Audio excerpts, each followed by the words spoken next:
organizing committee for this very fruitful meeting, and my personal thanks to my colleague and Professor Chatziioannou from the radiology community in Greece. With Professor Lapis, we addressed that topic in a previous chairing cross meeting, and I actually believe that this is last year's common clinical issue.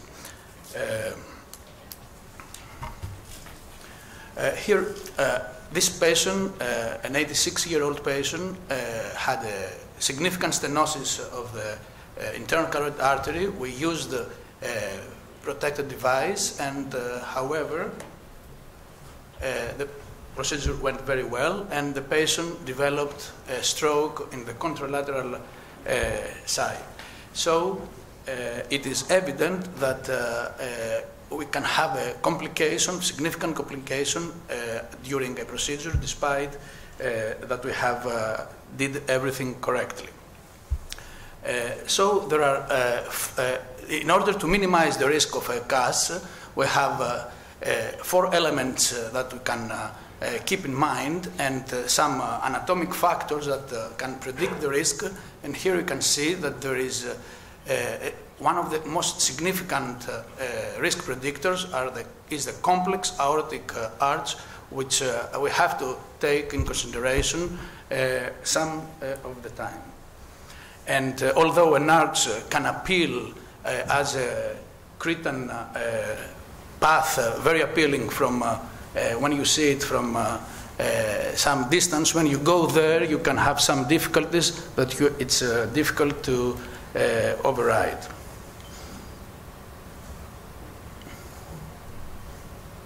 Doesn't move.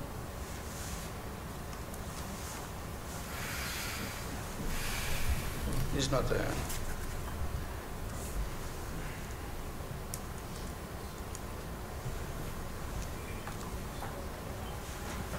So, access across the arch is the source of most technical difficulties, a part of silent cerebral lesions, and as many as half of the stroke. Regardless of the complexity of the internal carotid artery lesion or the degree of stenosis, assessing those lesions with the appropriate filter and endovascular stent is usually technically feasible. However, to deal with the arch is a different situation.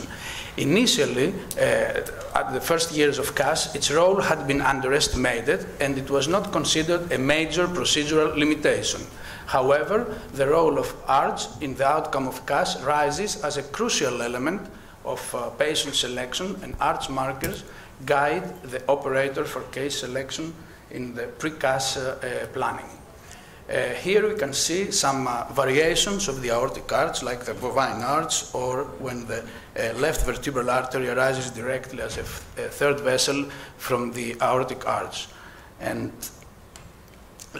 so let's start with the type of aortic markers. First is aortic arch elongation. The aortic arch elongation was conceived to picture an increasing procedural difficulty as elongation proceeds to cannulate the vessels we have to go. It is defined by the parallel lines from the outer and inner surface of curvature of the aortic arch, and it is 1, 2, and 3 as we can see. However, some authors have also suggested a type 4 arch, which adds not only the elongation, but with with increased length and transverse diameter of the arch per se. Second marker, the arch calcification. Arch calcification is a predictor of neurologic events in a patient undergoing carotid CABG, coronary artery bypass grafting. However, it seems that a similar risk exists and for CAS as well. Aortic calcification provides a very dangerous, we can say, area where, and fragile area where when we manipulate our catheter to go in the carotid artery, we can create and dislodge an emboli and thrombus and or a dissection, of course. So severe calcification of the aortic arch is, additional to that, is a marker of general atherosclerosis in the intracranial vessels, which means predictively that the brain vessels are less tolerant to hypoperfusion and hypoxia from the procedure. If we have some calcification like this type of calcification increases the technical failure and increases the risk of thromboembolism. Third marker is if there is a stenosis, a significant stenosis at the origin of a vessel arising from the arch, and basically if we have a stenosis above 50% of anonymous or common carotid artery, should be considered as unfavorable, and we may have to do a type of stenting before to place a filter in the internal carotid artery, but we have to perform that also CAS with a filter placement if we can. Although Doppler ultrasound is usually sufficient to have initial view of the internal carotid artery when the surgeons do carotid arterectomy, this is definitely not enough, I think, when we have to perform stenting, because with US we cannot actually understand, of course, the anatomy and the calcification of the aortic arch. So, as CAS proceeds, we need to have a safe, quite safe imaging before to go to CAS procedure. And we have in radiology DSA, CTA, and MRA as CTA and MRA as non-invasive procedures. And as we can see, as a radiologist, we know that well, that MRA has limitations, significant limitations of calcification and identification everywhere, and especially in the aortic arch. So if we have a CT, CTA, anyway, it doesn't play. Oh, here it is.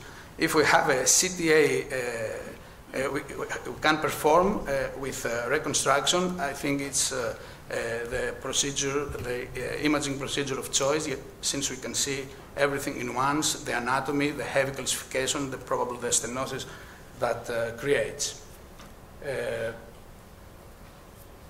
What about aortic arch in the elderly, above 80 years of age, which is a subtype of patients with different approach.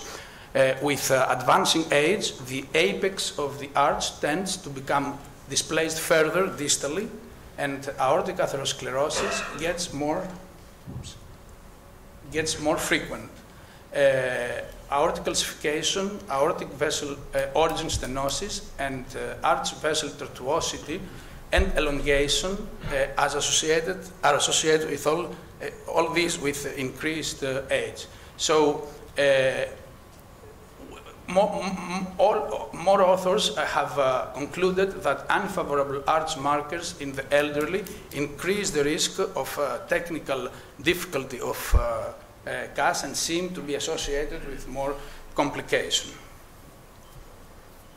The CREST study revealed from 2004, as we see here, significant higher proportion of cerebrovascular events during CAS procedures in patients above 80 years of age in comparison to younger patients.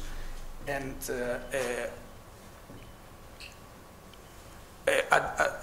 at the end, the risk of ischemic changes was many times, up to 13 times, of all ischemic changes with CAS procedure in those patient population. And it was thought to be due to plaque rupture or dislodgement of emboli within the aortic arch that is disrupted and during our catheter manipulation. So was not in general CAS recommended on those patients.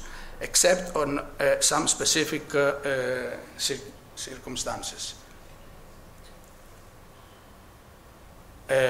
In this work, in a large number of patients, the aortic arch elongation was a significant predictor of technical failure and of neurological complications, although it was not significant statistically. And a proximal tortuosity index more than 150 degrees was an independent factor of neurologic complications and technical failure.